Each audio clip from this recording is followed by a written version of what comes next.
नमस्कार। क्या आपने कभी सोचा है कि ब्रह्मांड के बाहर भी अनेकों ब्रह्मांड हो सकते हैं? अब आज तक हम अपने ब्रह्मांड के बाहर ही नहीं जा पाए, तो ज़रा सोचिए कि अभी इससे भी बड़े-बड़े यूनिवर्स और गैलेक्सी का अंबार है, जिसे देखने के बारे में अभी की जनरेशन सोच भी नहीं सकती। मगर ये भी सच है कि सोचा तो हमने चाँद पर जाने का भी नहीं था, पर फिर भी हम गए ना। तो बात सोचने की आती है, तो आपने कभी सोचा है कि कैसे हम एक पत्थरों और चट्टानों से बनी दुनिया के रहने वाले हैं?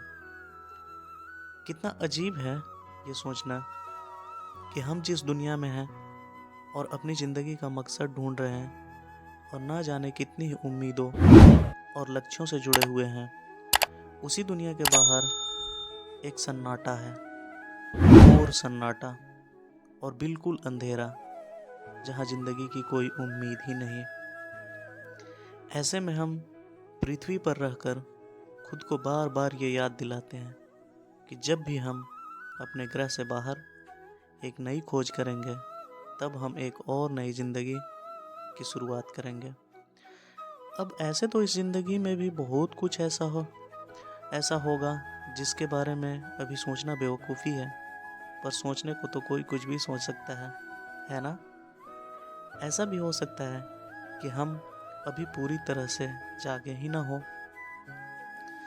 और जब हमारी आंखें सच में खुलेंगी और सच्चाई को देखेंगी, तब शायद हमें हमारी ज़िंदगी की वजह मालूम हो, और तब शायद हम एक अलग ज़िंदगी जीना शुरू कर दें। खैर, इससे पहले कि हम कुछ और जानें, सबसे पहले हम थोड़ी सी बात करते हैं पृथ्वी पर हमारी ज़िंदगी और इसके इतिहास के बारे में। तो क्या कभी आपके दिमाग में एक बात आई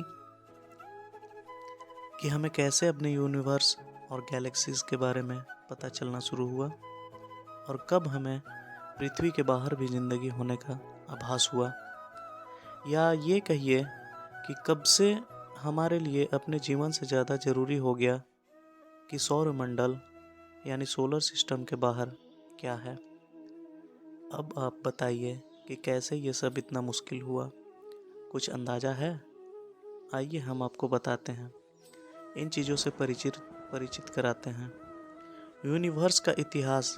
हमारे सवालों के जवाब जानने के लिए सबसे पहले हमें ये पता होना ज़रूरी है कि यूनिवर्स बना कैसे और ये कितना पुराना है। हर कोई ये बात करता है कि ये लगभग 13.7 या 13.8 बिलियन पुराना है, और इसके बनने की सबसे बड़ी वजह थी बिग बैंग थ्योरी।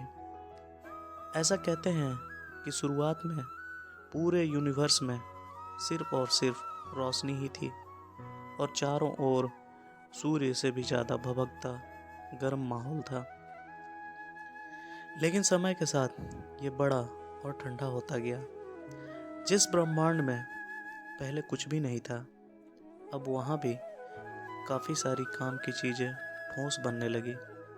चारों तरफ एटम और इलेक्ट्रॉन के कण बिखरे हुए थे।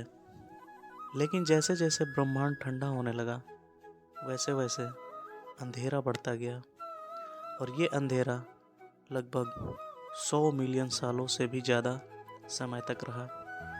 वहीं इस अंधेरे के कारण ही ग्रेविटेशनल फोर्स यानी गुरुत्वाकर्षण बल एटम को हिलाने लगी, जिससे स्टार और गैलेक्सीज बनी, जिन्हें हम तारों और आकाशगंगा के नाम से जानते हैं। और थोड़े समय बाद इन्हीं तारों के टूटने से ग्रह बने। वहीं इन्हीं तारों में से कई तारों ने टूटकर खुद के जैसा तारा बनाना शुरू किया, और ऐसा करते करते एक ब्रह्मांड बना, और यहाँ जीवन बिताने लायक माहौल पनपना शुरू हुआ।